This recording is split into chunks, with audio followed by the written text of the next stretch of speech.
Happy to see you. A good mood with your friend. Okay, everybody. So we have an excellent day today. Not too hot, no cold, no rain. Who's first time? Any first time visitors? Okay, good. Okay. So just to give you context, in Vedic tradition, any kind of learning, just when you enter the school, begin from the teacher, guru. Teacher is not something taken as mundane, because what we believe is the super conscious force of universe coming to the teacher, and it's not just intellectual knowledge, it's connection. So in the old days, old good days, sometimes guru could give transmission of knowledge by glimpse or by touch. Just like you touch your iPhone and change files. So that kind of guru is there, and still they are. But as we going towards Kali Yuga, what Kali Yuga means, it used to be smart people, the world be run by smart people, and smart people would force stupid people to study. Now everything changed. Now the world is run by stupid people, and smart people very few.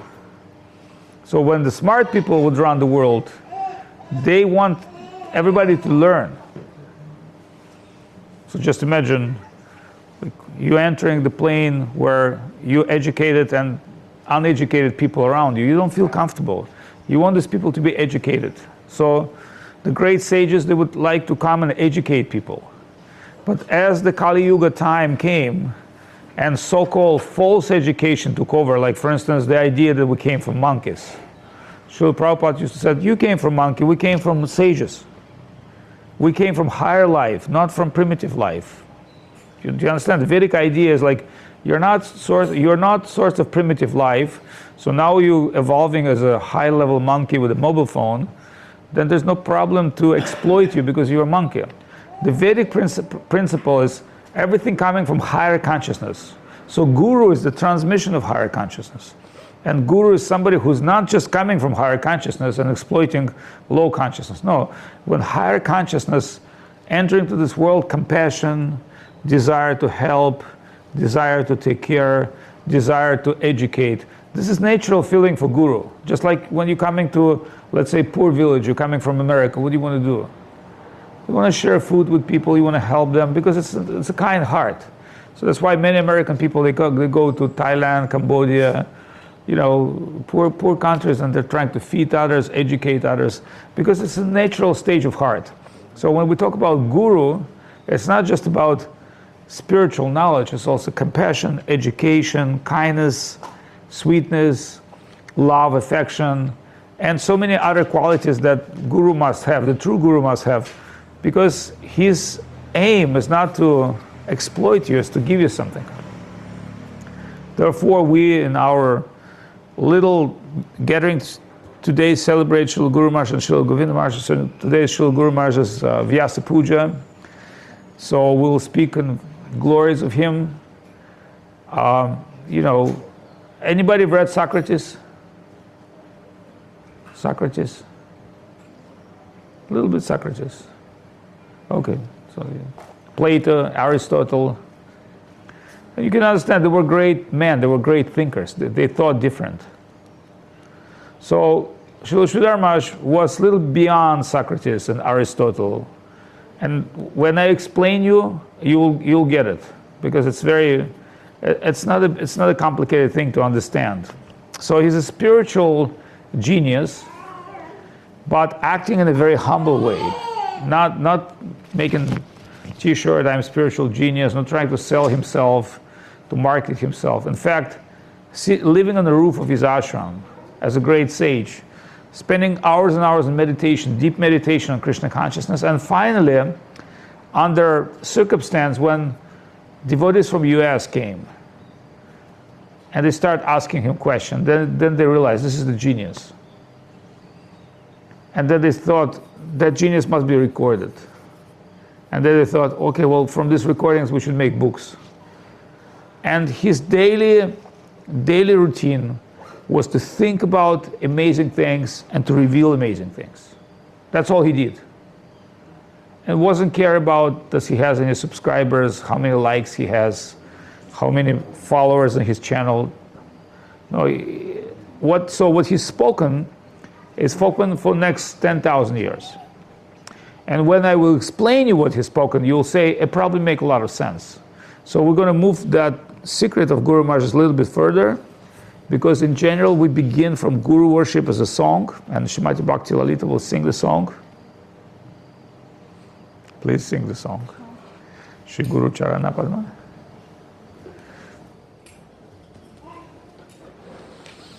So we'll chant a couple of songs, and then we'll move towards glorification of Guru Maharaj with our Thai, international, English-speaking, Chinese, Ukrainian, Russian team. Of course, great American team as well. So many. Okay, please.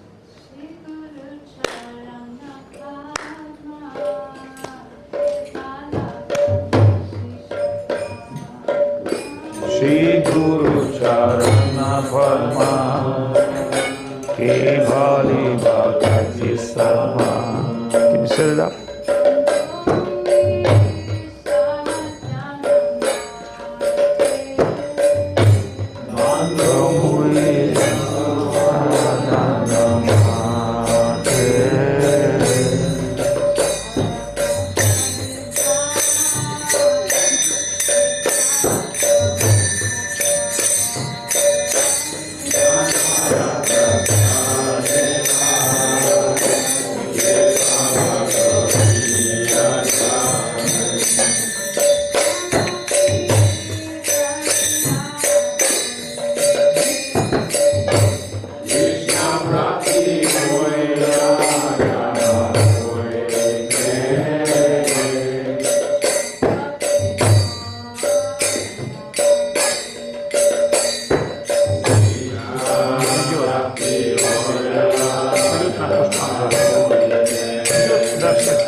Harinam Sankirtan Ki Jai.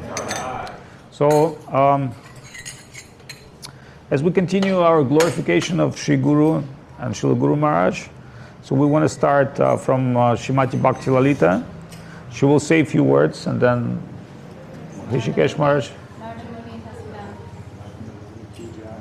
Hey Baba, nice to meet you.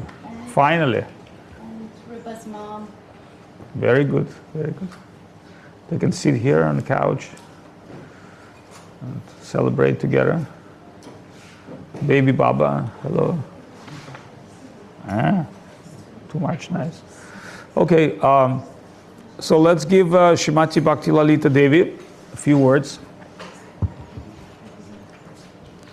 from our female sections of our spiritual guides and guards. Hear from her some glorification and appreciation. As for somebody who doesn't familiar with Srimati Bhakti Lalita Devi, she's been the secretary of Srila Govinda Maharaj for over 25 years, and she stayed with him in India. And she's well versed in Vaishnava philosophy because she was typing all the letters and being part of spiritual discussions, as taking notes and sharing things with others. So we'd like to hear from her insight, heart, realization, and a few words, please. Thank you. Хорошо, на здоровье. Hrishikesh Maharaj ki Jai. Govinda Dev Goswami Maharaj ki Jai. Srila Bhakti Rakha Sridhar Dev Goswami Maharaj ki Jai. Одну ложку меда. Bhakti Rakha Sridhar Dev Goswami Maharaj Abhirbhav Mahahutsav Titi ki Jai. Jai Shri Bhira Chandra Prabhu ki Jai. Bhagavan Srila Bhakti Siddhanta Saraswati Thakur Prabhupada ki Jai. Shri Rupanuga Guru Varga ki Jai. Gaura Bhakta Vrinda ki Jai. Harinam Sankirtan ki Jai. Gaur Pramanande. Jai Gurudev. So first of all, we're just very overjoyed to welcome back Srila Bhakti Avadhut Maharaj, and bringing with him, accompanying him is Hrishikesh Maharaj, very dear family members of ours, and guardians, and illustrious sannyasis and agents of Guru and Gauranga, divine agents. And they just returned this morning from India with holy foot dust to share with all of us. Just come from Vrindavan and Govardhan, and lots of exciting news. Ajita Krishna Prabhu received sannyas from Srila Avadhut Maharaj, who's now, what's his name? Jitendriya Maharaj? Bhakti Swarup Jitendriya. Bhakti Swarup Jitendriya Maharaj now. He was Ajita and now become Jitendriya. Jitendriya. Beautiful. And very wonderful. Ajita, one who is not under, and Jitendriya, one who is controlling by bhakti, who can control. It says in scripture, only by devotion you can control your mind and senses. Sometimes, time to time. Beautiful name. Right. So they're just coming back from Sri Govardhan, Vrindavan, our shelter at the lotus feet of Giriraj, Govardhan. It was the divine vision of Srila Sridhar Maharaj and Srila Gurudev that in our higher selves, when we are serving Radha and Krishna, that we would stay at the lotus feet of Giriraj Govardhan. Here we have on our altar Govardhan Shilas. They were our original deities, and as Sridhar Maharaj would say, part of the infinite is also infinite. So part of Govardhan is also Govardhan, which is infinite in nature. So we are worshipping Govardhan here, and that Govardhan is so merciful. The Braja Gopis call him the Haridasa Varja, the best of the Haridasas. He's Hari, and he's also the best of the servants of Hari, because he has so many caves and places for pleasure pastimes of Radha and Krishna. So that we will take shelter of Giriraj Govardhan, and in the day we, what is it? What do you need? It's a little distracting. Okay. So, welcome everybody. So, in the daytime, this is Arjuna. In the daytime, we go, morning, we pick the flowers in Kusham Sarovar and go to Radha Kund for service. And then we go at night to the lotus feet of Giriraj to take shelter and take our rest, where less chance of making offense in the transcendental holy dham. So that was Srila Saraswati Thakur's vision, or Srila Sridhar Maharaj and Gurudev. They would say that sometimes of our ideal is at Govardhan's lotus feet, and that we take shelter of him. And he goes out of his way, Giriraj Govardhan, to fix our prayers. If we pray for the wrong thing, he knows what we need best, and he knows how to take care of us. So he will adjust and fix our prayers, so they will be most beneficial for us, and that we will be getting the most necessary things we need for our spiritual life and service. So these divine visions come from our Guru Varga. We are their servitors, and we are so proud to be in this line. Our Srila Gurudev would say, anyone in this line of Srila Bhakti Rakshak Sridhar Dev Goswami Maharaj, whose appearance day, it's like his birthday, but Pure devotees do not take birth like ordinary people.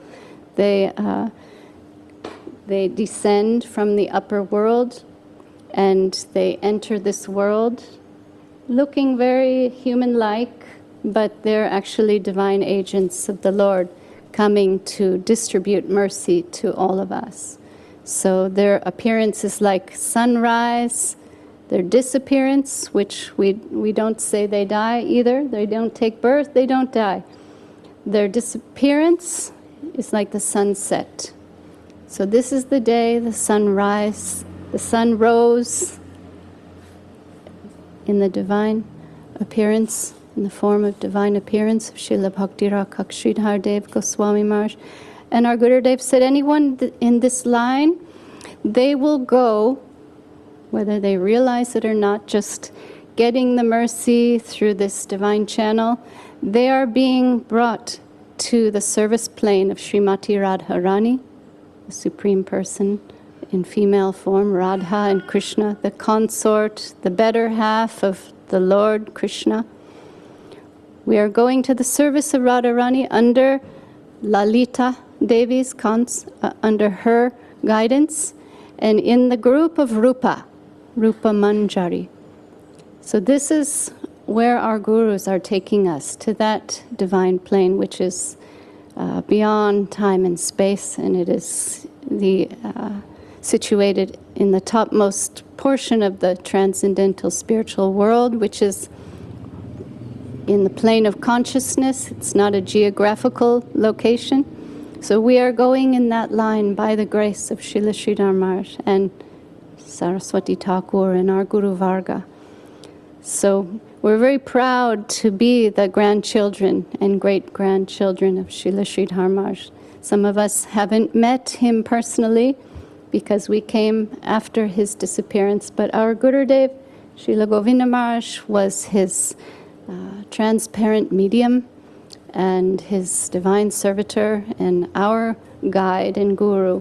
And he taught us everything, what Srila Sridhar Maharaj liked, what he didn't like, what his conception was, what are his ideals, which is synonymous with our ideals. We are keeping that front and center and trying our best to be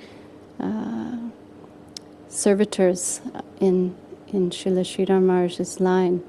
So this is the day he appeared, like the sun rising on the horizon, giving us light, giving us direction, our guiding light, and the giver of service of Radharani under Lalita in the camp of Rupa Manjari, the younger section of Braja Gopis.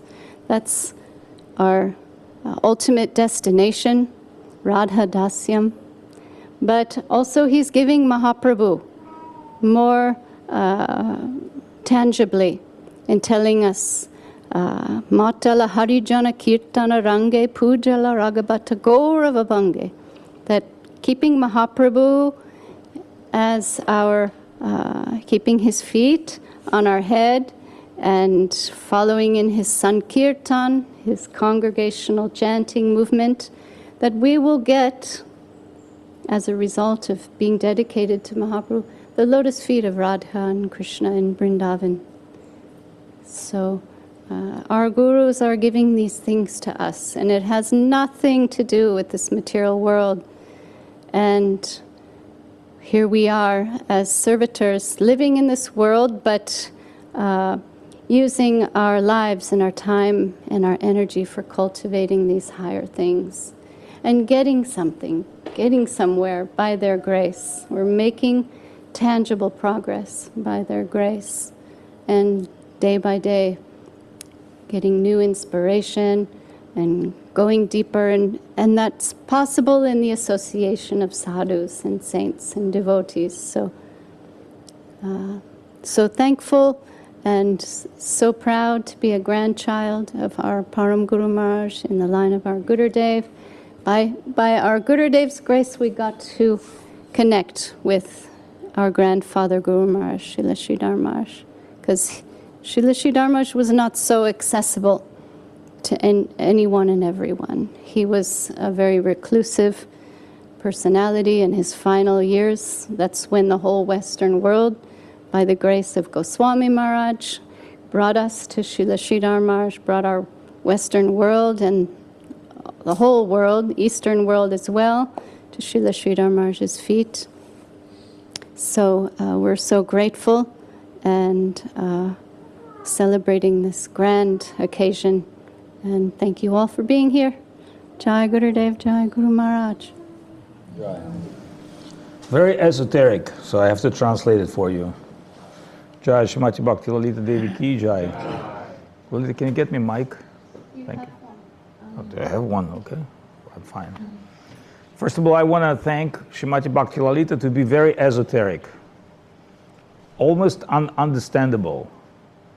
Because what she say, it's not coming from mundane logic or material education, but if we will translate this presentation into the modern scientific language, supposedly you met an Einstein and you were a child. So there are a particular, I mean, I'm not complaining, I'm reporting. There's a famous guru in the internet, he can answer any question. So when you have fever, okay, you eat this medicine. Or when you have indigestion, you do this. Or what if you want to start meditation? Okay, do like this. What does that yoga posture mean? Oh, it means like this. It appeared to be this guru knows everything. Amazing. But if you just go to Einstein and say, oh, how do you sit? Oh, you sit straight. Oh, wonderful. Thank you, Einstein. What does that mean? Oh, that's Jnana Mudra. Oh, thank you, Einstein. Would that be proper way to dealing with Einstein?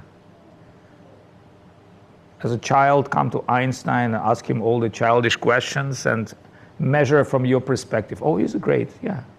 He told me about aspirin, you know, he's amazing, he's a genius. So one person said to Einstein, it appeared to be you're a genius person, you must be thinking about so many things. And Einstein said, actually, I'm thinking about only one thing forever, all the time. My relativity theory. I'm thinking about that 24 hours a day. I'm not thinking about should I use aspirin or what kind of yoga posture I do, because that's a general stuff. That's not the be highest guru. Any practitioner can explain this to you. So somebody who's genius on spiritual level, dealing with child, what would be the child approach? So when Guru Maharaj was in his final days meditating 24 hours on highest spiritual substance, group of American devotees, they were in their 20s and 30s, they're Prabhupada followers. And they've read Srimad Bhagavatam, they've read many books, they tried to practice, they tried to become bhakti yogi, but eventually they were confused. So they came to him and they started asking him questions. So Prabhupada had one book called Perfect Questions, Perfect Answers. But when the Guru Maharaj came and he said, to ask perfect questions, you have to be perfect. So most likely your questions will not be perfect. Because if you come to Einstein and you say, can you explain what the physics are? Einstein say, I'm sorry, my friend, but you got to go to school. First grade, second grade, third grade, university. So you are what? You're like kind of a smart guy, right? You know everything. Why can't you explain me what the physics are? And Einstein will tell you, actually, I can explain this to you. But in my world, it means something else as mean for the child. So think of this. Guru Maharaj had Krishna consciousness for adults who had some appreciation and need. Because if you go to great person, great physicist, you have to have a need. So I'm not trying to compare Guru Maharaj with Einstein because it's incomparable. Einstein is speaking about some mundane principles of the universe.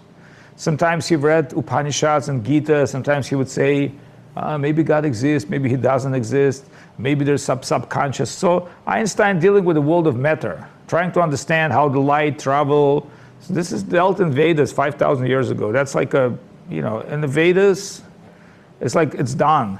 It's a third canto of Srimad Bhagavatam, which explain the movement of atomical particle is time. Think of this. That's like third canto of Srimad Bhagavatam. 5,000 years ago, Vyasa wrote, the movement of atomic particles is time. And you say, well, it's genius, because that's a clear explanation of physical time.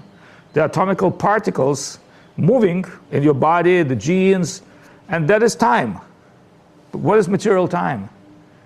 How you get old, young, it's the movement of particles, because you're made from atomical particles, your cells made from atomical particles, and their movement and everything moving in the universe is time. Obviously, genius, great.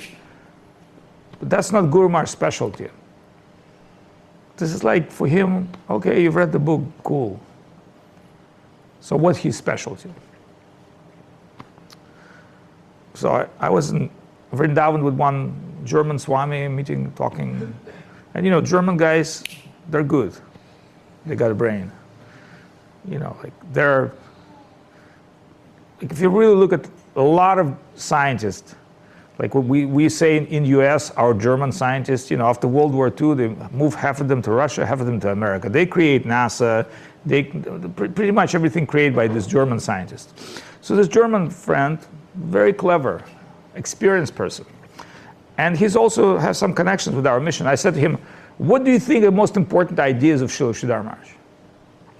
And this being German guy, smart, he said, I have to think about it.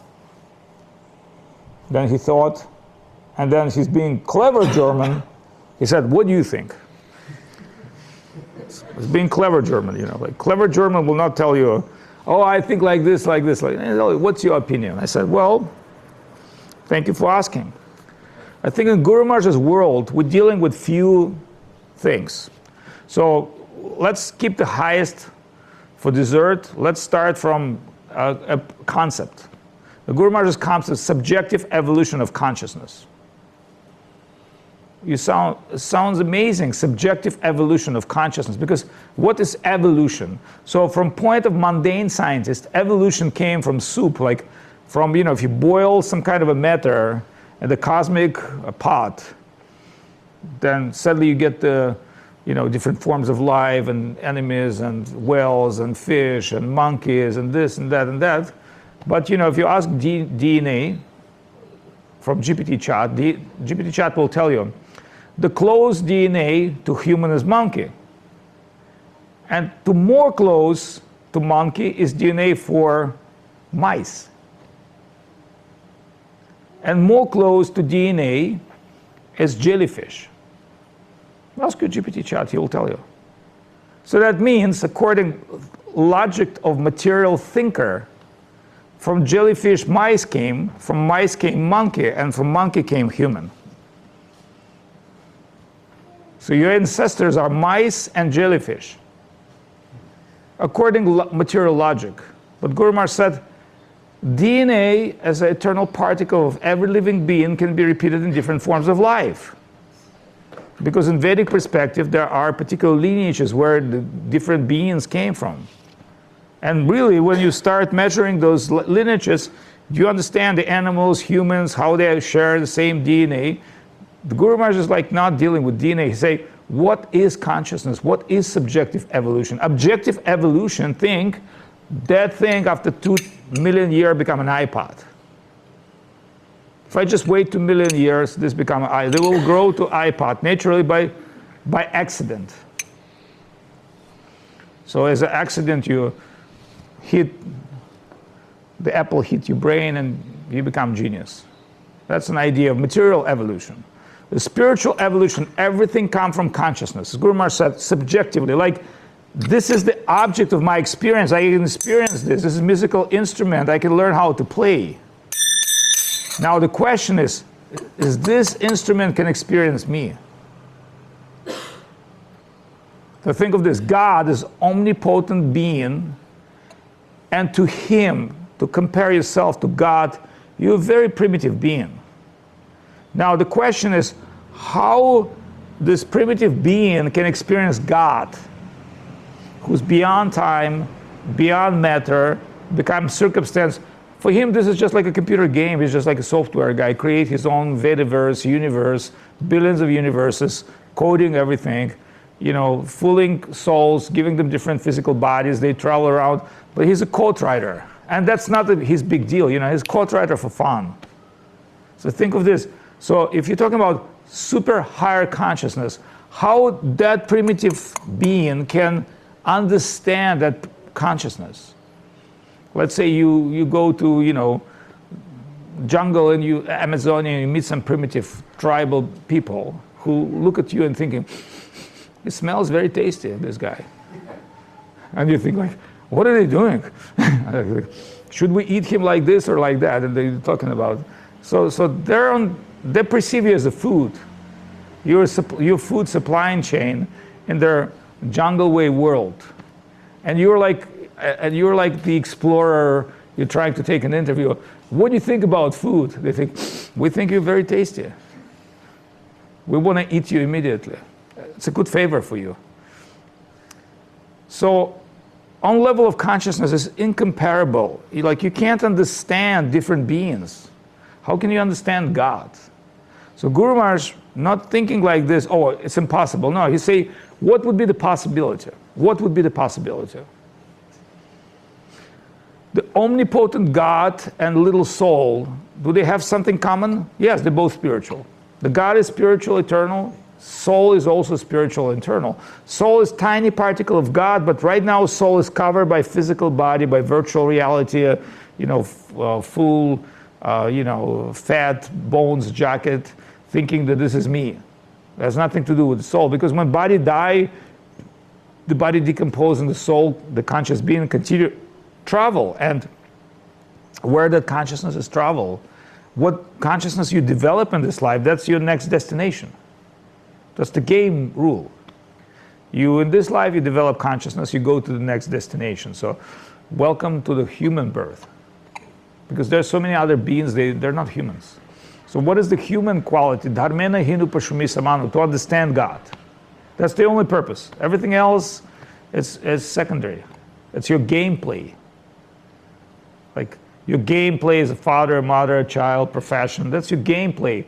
But the true purpose of your existence is to understand God. Can you understand God in one life? I don't think so. Nobody thinks so. But going to spiritual evolution allow you to evolve on different levels of understanding. That's why you see different sages, different yogis, different religious. So Krishna is saying, Bhagavad Gita, these are different levels of like realizing me. And Krishna has no problem with first grade, second grade, third, million grade. So Krishna is not accepting everybody be equally divine. Yeah, as a soul you are. But as a conscious being, not everyone is equal. There's no two equal men in a room. So Guru Maharaj explained to this. He said there's no equal. Like if you take the Greeks or the physicists or the scientists, they're not equal. They're actually measured by certain, the books they produce, the ideas they discuss. And it's always, if you really see the true science, it's always a small group of people that move the world. It's not a big group of people. The big group of people enjoying technology, but small group of people creating technology. The big group of people enjoying art, small group of people create art, literature. The big group of people enjoy, any kind of system. And when we say enjoy, we normally say abuse. Enjoyment means abused. It's like you don't worship art. You enjoy. You possess. You go to museum to enjoy. So, and somebody pay $20 million for Picasso because Picasso possessing you. Like you have to understand higher principle possessing you. The Guru Maharaj explained this. He said, like you think you own Picasso. No, Picasso owns you. Because this is a little fragment of his consciousness as a painting, and you're paying a lot of money, you're building a gallery, you're showing your friends, you're so happy, you love this, you worship this Picasso. Guru Maharaj said, even the fragment of consciousness worshipable, if you can understand and appreciate. What to speak about God, sages, spiritual things. So Guru Maharaj is like sitting and talking about these things. And he learned the German philosophy from Germans in Kolkata University. But in his family, he spoke in Sanskrit since childhood. And he said, when I was a child, I practiced mystic yoga. I really like it. He said, I've done Kabala Kumbhak Pranayama when I was 14, I achieved Virat Varupa level. Like I achieved highest principle of mystic yoga when I was 14. I thought it's boring. I thought, if this is it, then I got it. So he moved to the next one. What's his idea was dynamic absolute relationship with the God. Not just being an observer, being participant. This is the highest concept. So Guru Maharaj does not just participate on physical level, he's in participate on internal level, speaking about evolution of consciousness. That's one of his book. And he say from perspective of consciousness, everything has consciousness within. Just like piece of art is consciousness. The piece of jewelry is consciousness. The tree is consciousness. A tree is conscious. It can feel, it can experience. So you're not just dealing with the dull matter, you're dealing with consciousness in different forms, and you're also dealing with divine consciousness.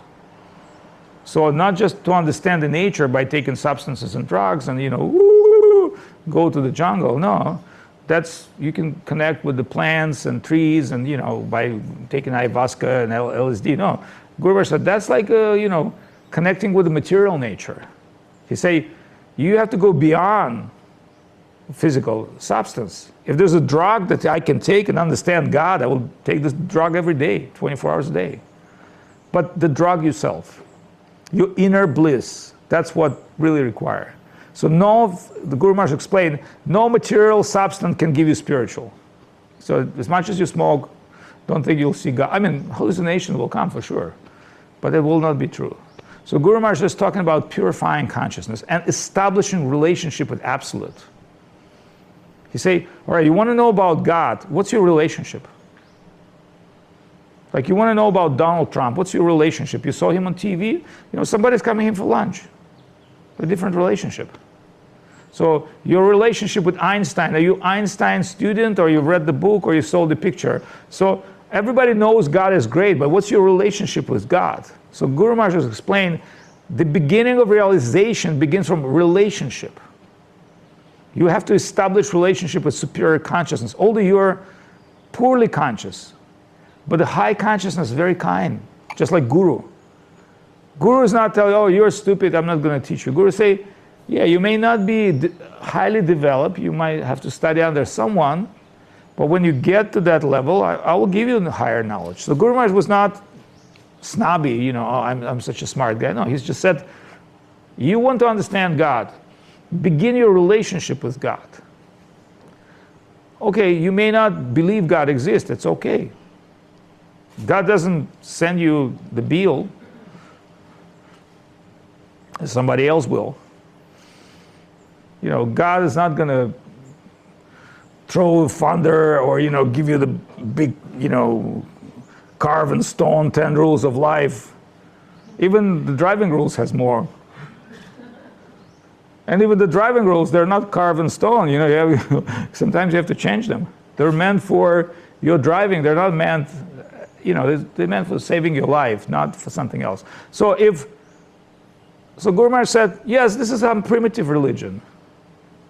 Guru Maharaj did not deny there's primitive religion. There's primitive people, primitive religion, high developed consciousness, high developed religion. And religion is not, in Guru Maharaj's world, religion is not something what we think, go to church, pray, eat some blood of Jesus, or, bow down to Buddha. Guru Maharaj does not accept this as a religion. He said that's like a superficial material belief. Guru Maharaj said, your inner relationship with Supreme, with divinity, your meditation, now like, how much time you need to realize God? You say, well, God is infinite, so you need infinite time. So Guru Maharaj said, well, we don't have any infinite time. Our life is so short, it's freaking short that, I'm thinking like, I'm looking at the mirror and thinking, who is this ugly fat man? Because we always experience our best. I was young, I was beautiful, I was this, I was that. But now you look at the mirror and say, is that me? Is that me? But the wheel of time, the movement of atomic particles, will do the work. And eventually everything born will die as a physical. But as a consciousness, it will continue existence. So Guru Maharaj said, in eternity, yes, it works for us. But not as good as we think. Because we're already eternal. We've already been eternal. Like we already had billions of lives. And we didn't get that far. So how do we establish this relationship with God that it will reveal to us? Why do I have to reveal somebody's secrets? My infinite life, my heart's secret. Only if he's my friend. Only if I love him, he loves me. So that's why Guru Maharaj is explaining no mystic yoga, no intellectual search, only devotion, bhakti. And that's the German gentleman. I said, look, in Guru Maharaj's book, like, you don't have to be perfect chanter or perfect devotee. There's very few of them. Very few perfect practitioners. So Guru Maharaj said, that's perfect, that's reserved for perfect yogis. What's for you? Surrender. So Guru Maharaj said, if you're not surrendered to your friend, like if you don't accept that God is your friend, he loves you more than you love him, understands you way more than you understand yourself, present more way in every atomical part of your body, in every universe, in everybody's heart, he's omnipotent and he loves you. If you don't accept this, it's like very difficult to establish relationships. So you have to have your heart open. That's why Guru Maharaj said, if there's no real surrender, there's no connection. It's superficial. It's physical. You might go to some, church, some deity, but if there is no relationship established, there's, why I have to pick up somebody's phone? I only pick up phone of my friends. In fact, if my friend in trouble, I rush to help him. And same as God. It's not that God is, you would think, oh, he's like me, he's egocentric. No, he's not egocentric. It's just, he has a general law of karma that worked well for everybody. Every action has a reaction. You get what you deserve. But he wants to give you more. But that, you have to accept that. So Guru Maharaj is establishing his world, subjective evolution of consciousness, everything comes from consciousness, the difference between soul and the God and matter. Then he explained what's the relationship, devotion, and then he's go from that point to different spiritual realm, material realm. He said, well, in material realm it worked like this, in spiritual realm it worked like this, and he's in his 80s, just sitting on a wooden chair on the roof and talking to a few guys, and they coming with recorder. And every conversation with them, it's like the baby taking interview of Einstein. You can't even understand that person, how deep he is. And then sometimes going into his inner meditation, coming out and reveal more. So that's his position. And our teacher, Govinda Maharaj, he would say to Guru Maharaj, okay, Guru Maharaj is thinking right now, like don't just, bunch of children came, okay, you go eat something, drink some tea, later when he'll be ready, he'll talk to you. Because Guru Maharaj said, all right, I'm in my 80s, I might be living tomorrow, this world, so I have a couple hours for you. So you prepare your questions and come to me, from, let's say, 8 o'clock in the morning till 10, and I give you 2 hours straight. Any questions? And these fortunate souls, they prepare the questions. They're very serious. They're not amateurs. They've already been reading the books and scriptures and doing meditation. So they come to him with the serious questions. And Guru Maharaj said, okay, genius but wrong. That's his famous saying, genius but wrong. Because he said, well, that's your mundane logic. Like when you think about spiritual things, you have to think from spiritual perspective. And I explain you what it means, and let's say I'm in BMW, a design team. What's my goal? All right, Volkswagen is human. It has to be cheap, has to be affordable. So it's one logic how I design Volkswagen. But how do I design the topmost BMW? I have to think from a different perspective. I can't use cheap parts. It has to be the best. I can't use cheap, affordable technology. It has to be super unaffordable technology for super people. Because I know there's people want to buy BMW. There's a market for BMW, but they're not buying Volkswagen. They're a different type of people. So Guru Maharaj is explaining there are different necessity of truth from different people. So according to their inner necessity, you will receive your understanding. So, he's like talking and speaking and recording, and some books coming out of his talks, and he liked the books. He's actually enjoyed the books. Sometimes Guru Maharaj reads his own books and say, it's goddamn good. Not because he's an egocentric, he's completely detached. He understands some divine current come to his heart. And remember, he's not remember what he spoke because he's in trance. He's in higher stage of consciousness, like a shaman, and then he say, yeah, this is a very good idea, yeah. I thought of this for 40 years, but it came out so nice. Just like a great musician, he record music without playing. But then as he hear his own music, he said, it's goddamn good.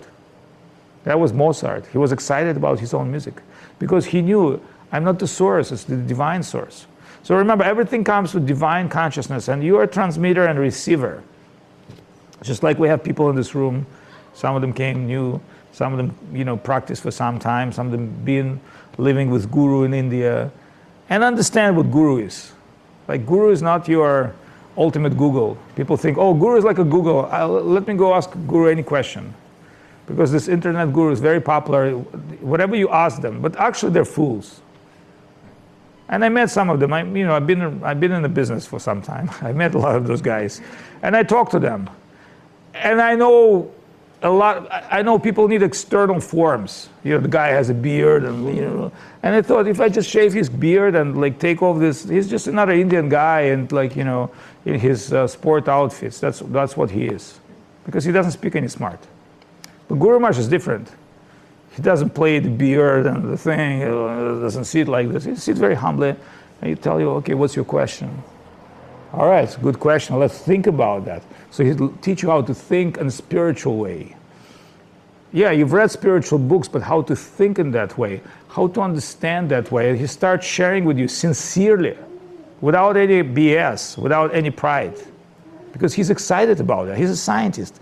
He's a spiritual scientist. That's all matter for him, is the jewels of consciousness. That's what he's mining, not Bitcoin, not, he's mining jewels of consciousness, and he's sharing that because he can't just leave it to himself. So we're so fortunate we came to his world, and he's like Socrates. But if you really start to understand his ideas, Socrates is a baby compared to him. And when they say, what do you think about Socrates? You say, yes, he's a very good man. He sacrificed his own self for divinity of the soul. Remember, if you really read his book, I've read Socrates when I was 40. I think if I read him in my 20s, 30s, I would not understand. When I was 40, I was in Ayurvedic hospital for 2 weeks. I was reading his books and cry. 2 weeks I was reading. And I remember every conversation in the book. And Socrates, interestingly, he's supposed to drink poison like this. And they came to him and they said, it's not sunset yet. So he said, so you think if I live 30 minutes more, something will be changed? Remember, a bunch of disciples came to him, and he's supposed to be killed by the law of the Greek, because they sentenced him to death. Why? He was just big talker, and they hate him. Because he broke the whole society, whole establishment. They couldn't stand him. Remember, Socrates would never tell you you're stupid. He would ask you a question, and he would say, do you think you and I are we genius or we stupid? I don't know, Socrates. All right, so let's go, what is the genius definition? Well, genius must be a very, thinking guy. Do we have that quality? I don't think so. So what's the definitions of fool? All right, fool is like this, like this, like this. What do you think, how much percentage fool I am, and you and I? And people would realize, I'm just a freaking fool. So that's why they couldn't tolerate Socrates. So they give him poison to drink. And just before he drank the poison, he had a bunch of people came to him, and they cried.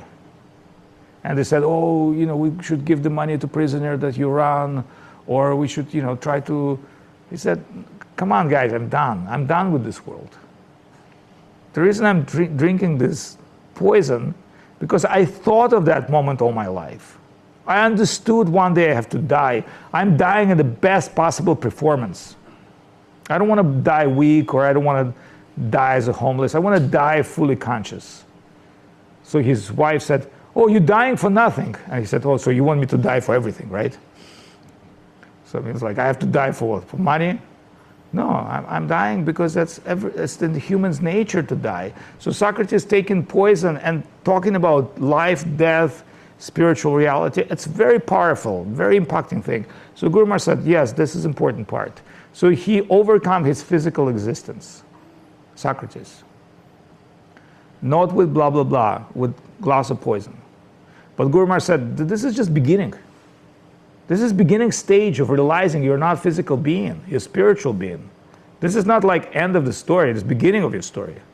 You should be thinking like Socrates, with a cup of coffee and say, hey, my physical body will vanish. Who am I?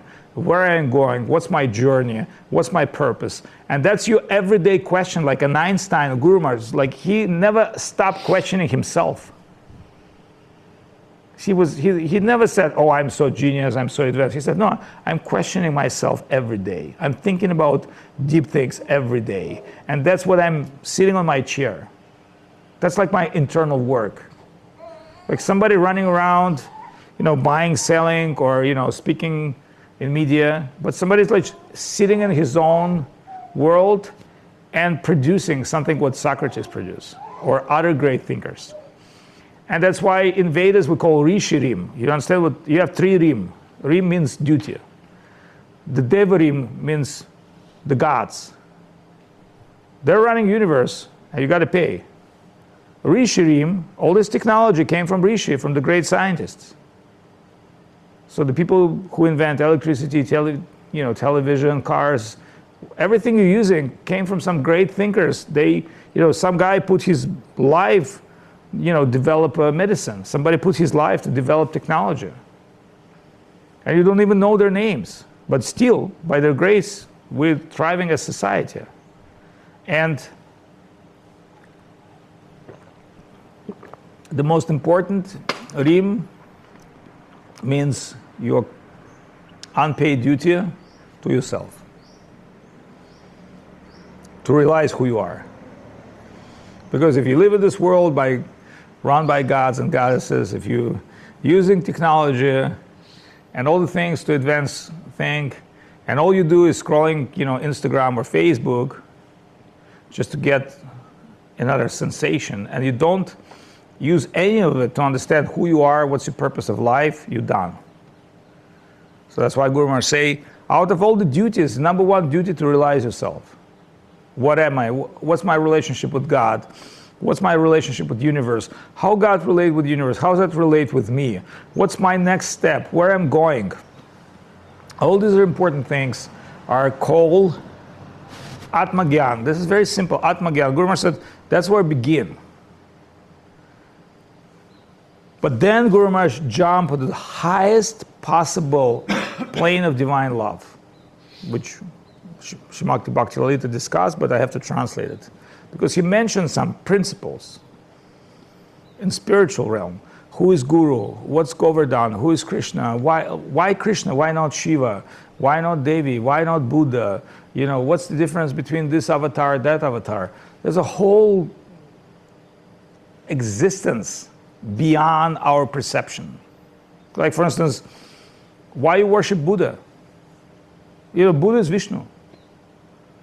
And you know what his purpose? To cheat an atheistic people. So Buddha come as Vishnu and tell there's no God. So if you go to Buddhism, they tell you, oh, there's no God. But who do they worship? Many times I told Buddhist monk, why don't you put my picture?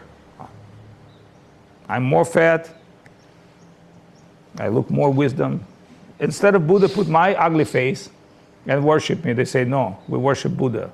See, he's Vishnu, and everybody has no problem worshiping Vishnu. Although the Vishnu say there's no God. Why?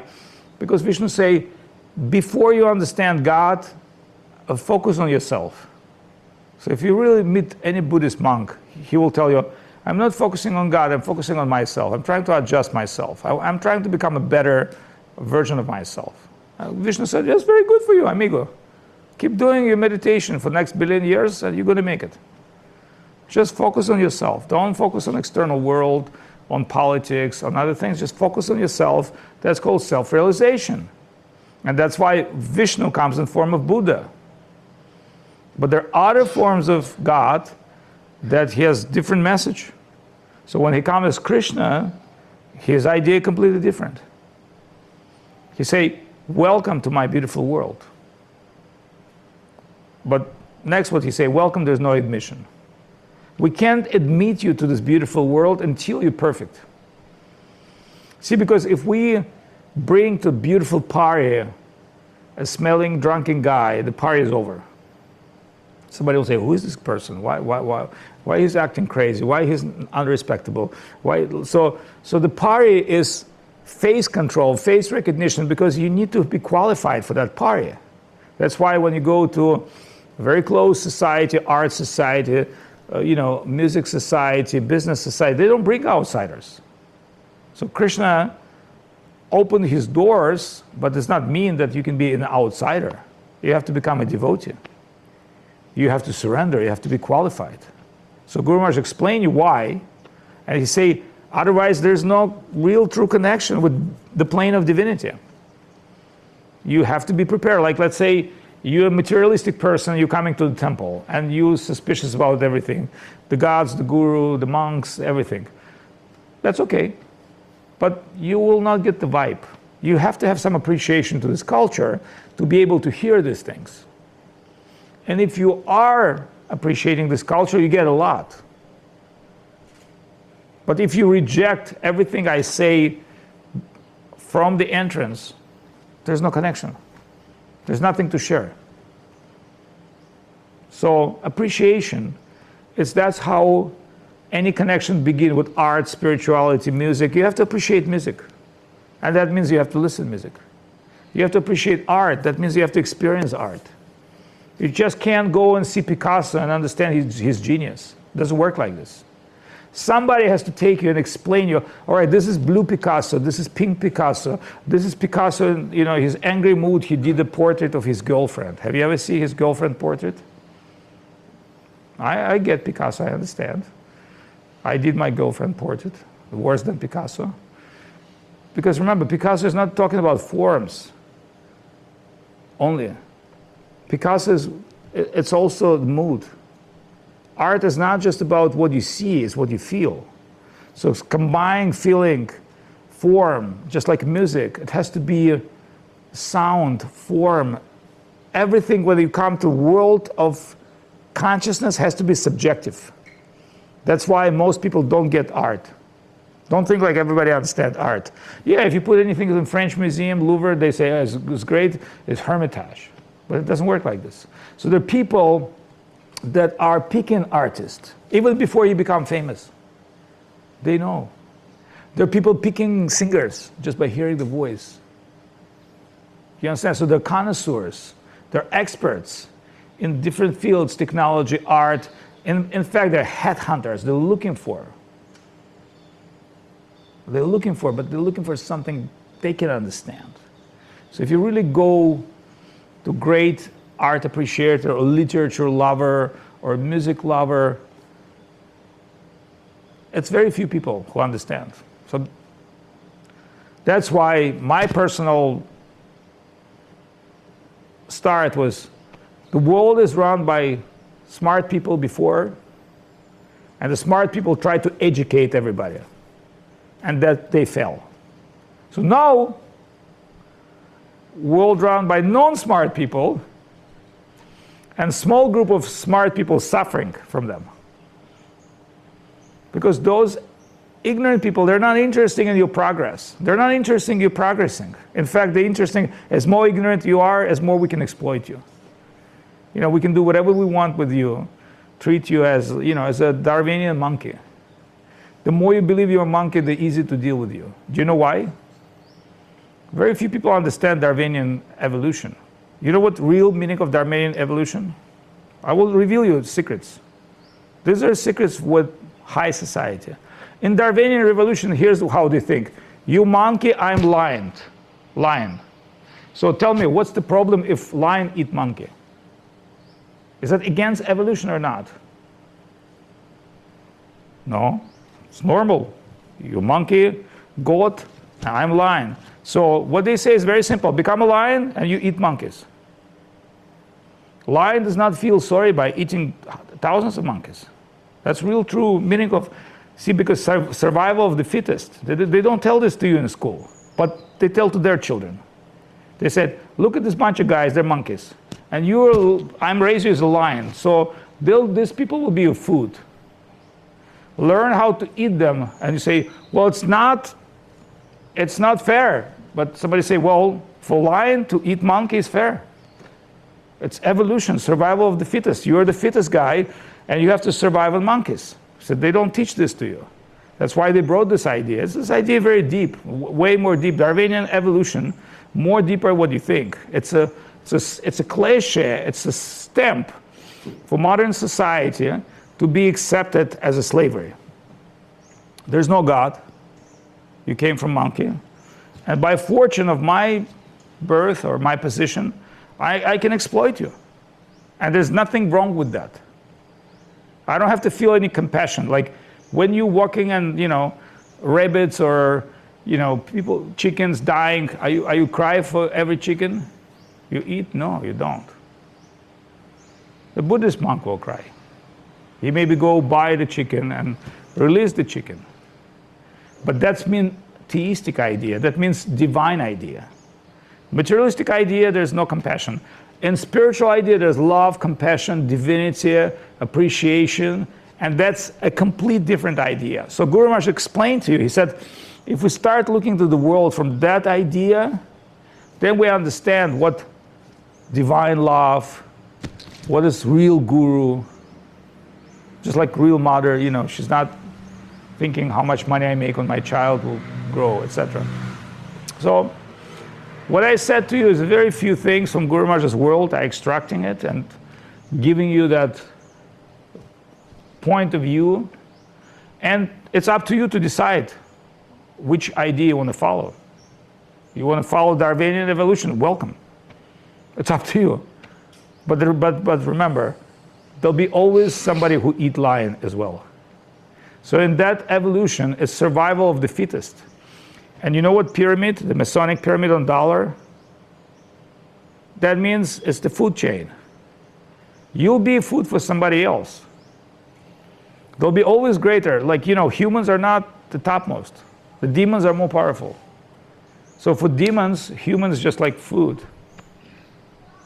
So if you go to the Vedas and you follow the demons, how they treat people, they don't take people seriously. People live short life, they're stupid, they're not powerful, they cannot control their mystic power, they don't control deity. They don't mess with yogis.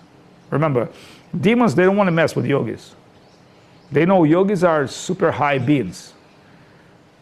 So they stay away from them. Common people, they don't take seriously. So there's always higher beings than us. And those higher beings in this Darwinian paradigm, they don't take us very much deep and serious. But in spiritual way, every soul is important.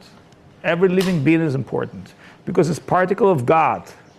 It has to go back to God. It has to be connect with God. And that's why this eternal war of the truth is going on. It's not like start yesterday. It's since time immemorial.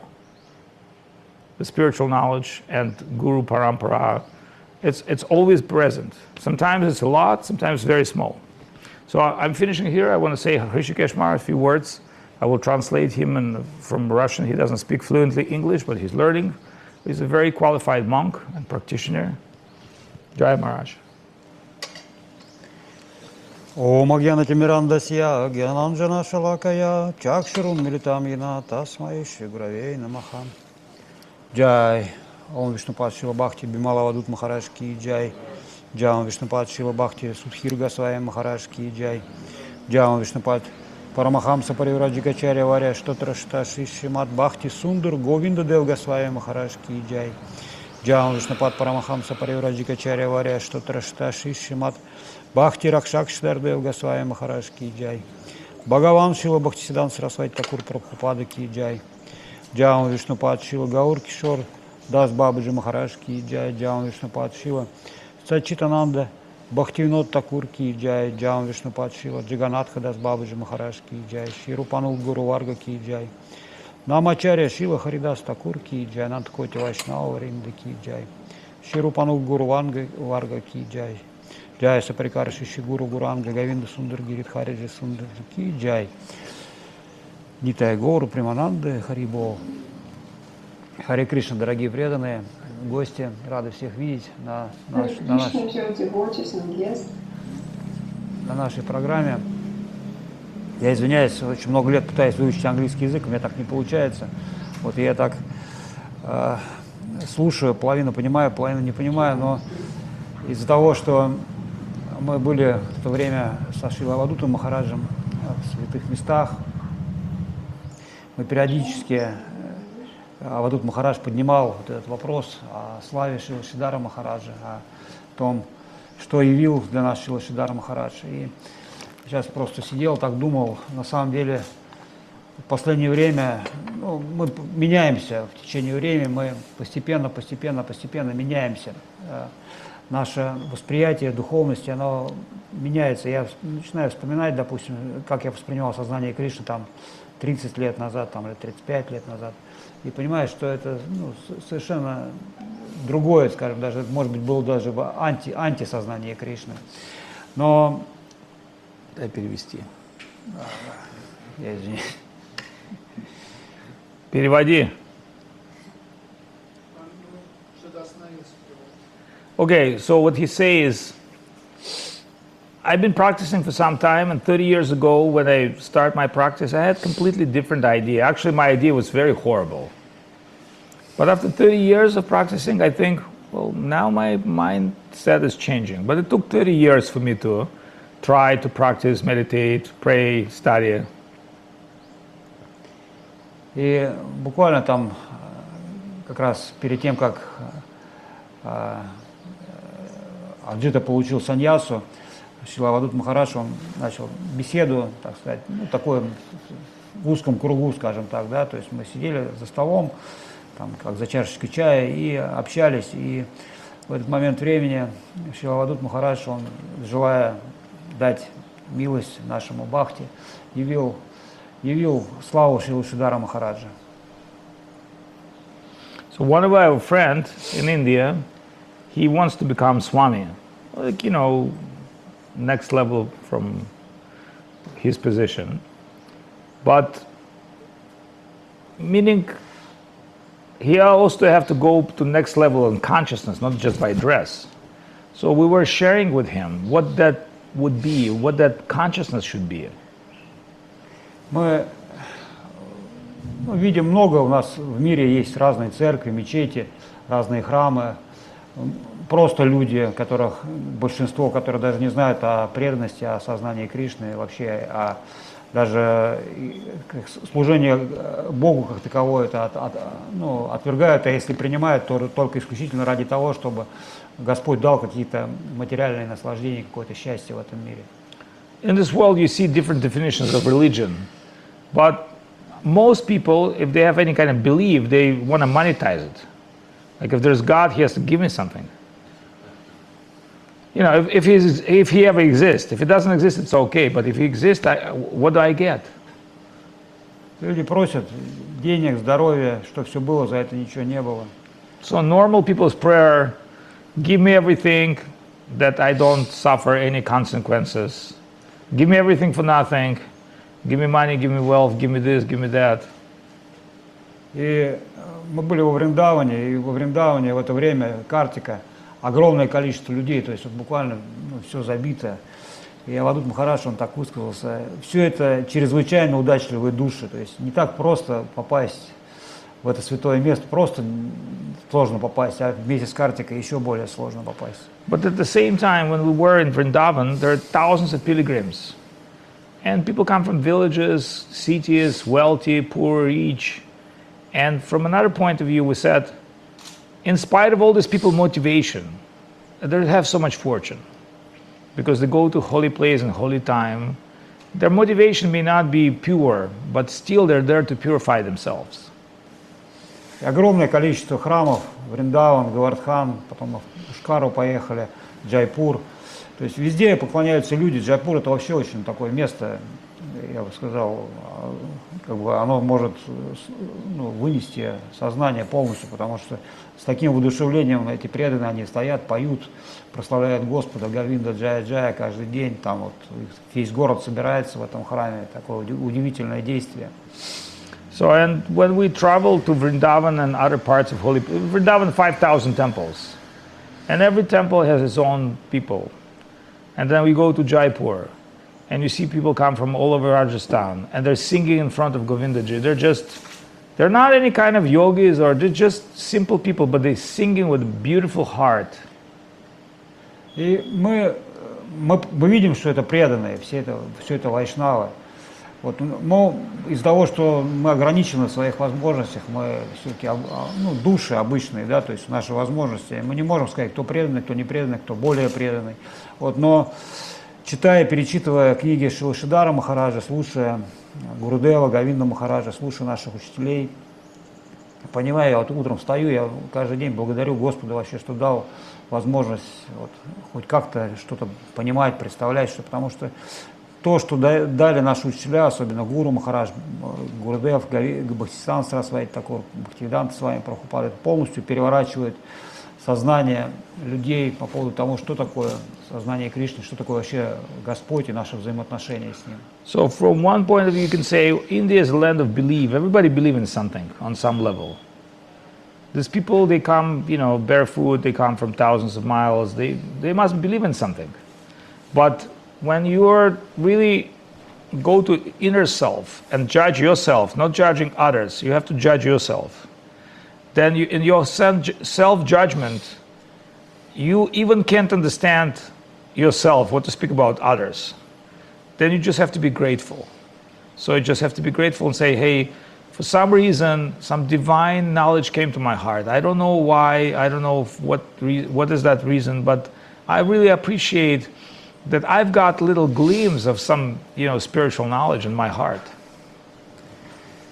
И в той беседе между Аджитой, бывшим Аджитой, сейчас Сварупа Бхакти Сваруп Джитендрия Махарадж, Авадхут Махарадж, он развил тему, говорит, что самое главное, ключевое, то, что дал нам Сридхар Махарадж.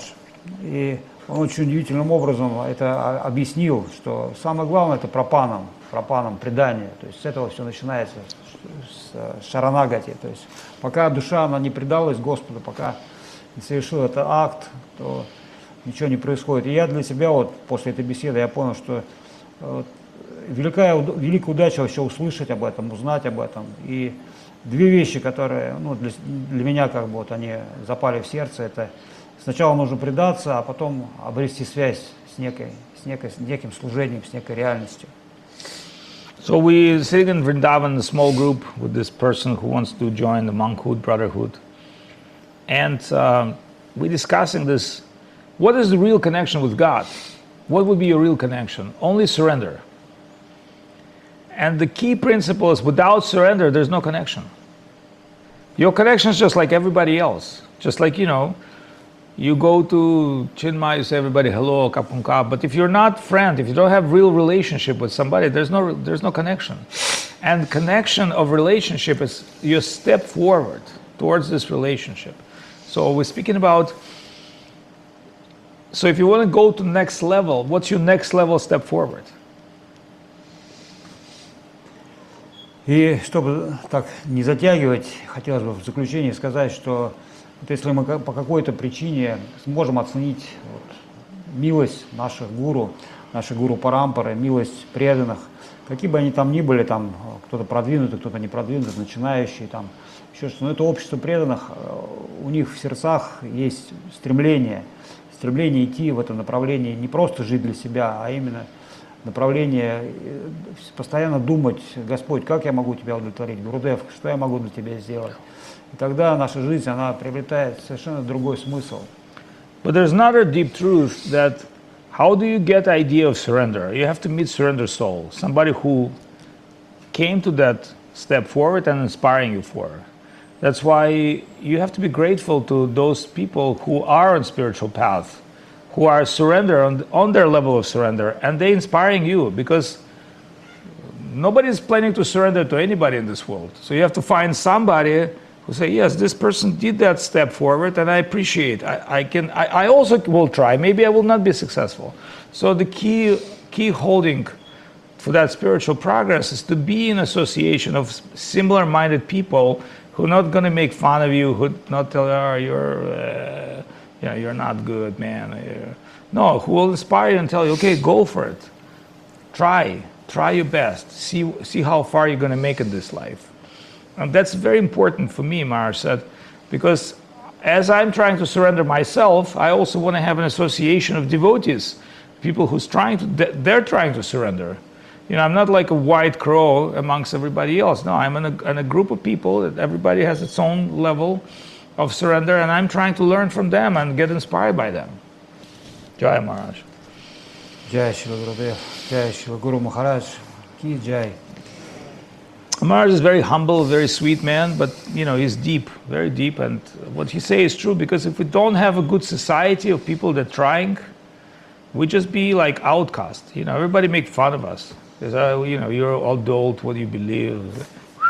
The boy with flute, right? Yeah. Or the guy on the cross, yeah. Huh?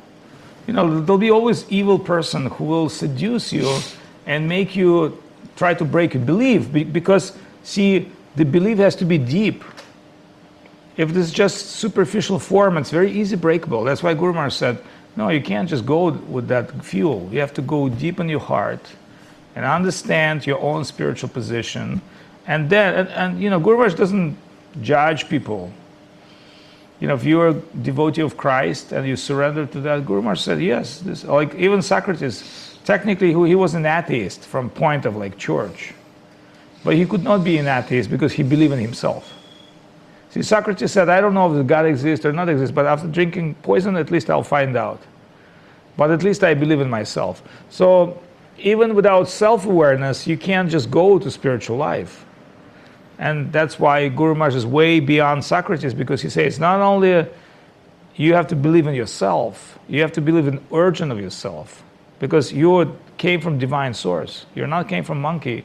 You came from divine source and discover that relationship with divine source. That's what your business is. So Socrates sacrificed himself for understanding I am spiritual being, but you got to go a little deeper. You got to go into a relationship with God. So to end up this wonderful meeting and Srimati Bhakti Lalita and start Pushpanjali, which we normally do, at the Guru Day we worship the lotus, we offer flowers to the feet of Guru. We can say, in India they will tell you, Guru Rama, Guru Vishnu, Guru Deva, Guru Sakshat Param Brahm, Tasmai Shri Guruve Namaha. Means like Guru Rama, Guru Vishnu, Guru Deva. Means like see Guru everywhere. The God is Guru, the people around you is Guru, the environment is Guru. The problem is you don't see it. So if you really look at life, it's a reflection. Everything is reflecting. If you have anger, that means anger. If you see anger somewhere, that means you have anger. If you see something imperfect, that means that's within you. Otherwise, you have to have perfect vision. God has no problem. We have problems with him. He doesn't have problems with us. He accepts us as we are. But we have problem with him. It's okay. God accepts it. He doesn't. That's why he hides. And some people say, why God is hiding? It's very simple. You're not ready to hear the truth. That's why he's hiding. Once you're ready to hear the truth, immediately he will appear to you in the form you are ready to receive. And that's the ultimate reality. So when we worship Guru, we're not doing some kind of a cult thing, because some people thinking, oh, this is a physical man, it just sounds like very weird what they do. No, we're not. We see Guru as extension of divinity, as an agent of divinity. Just like you don't go to airline, you got to go to agent, to website, to some kind of a connection with something supreme to be able to be part of it. So let's do a little kirtan, distribute flowers. Sankarshan, give everybody flowers. So we stood up. It's very simple, not a complicated. Take a little flower, we'll offer to teachers, and we give our respect. Maharaj, how do you think maybe we can, people can come and take flowers? Yeah, we can do that. Let's chant kirtan. So who's going to Abhiram?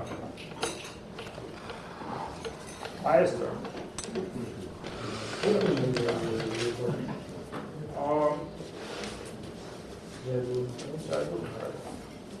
Okay, so we're going to chant song Jai Guru Maharaj Maharaj.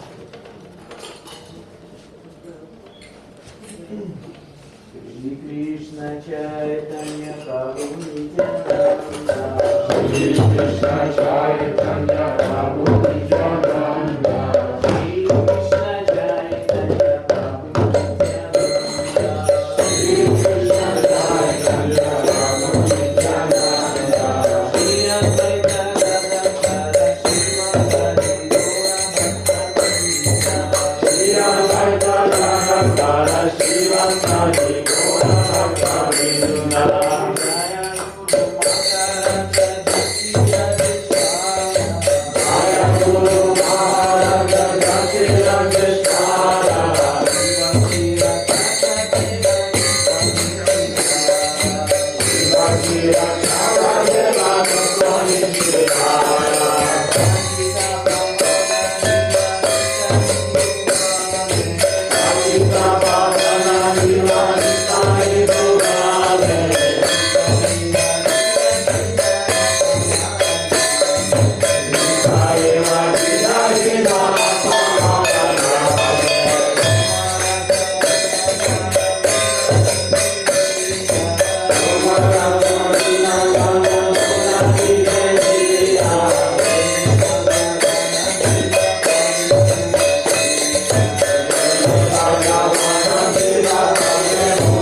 Jai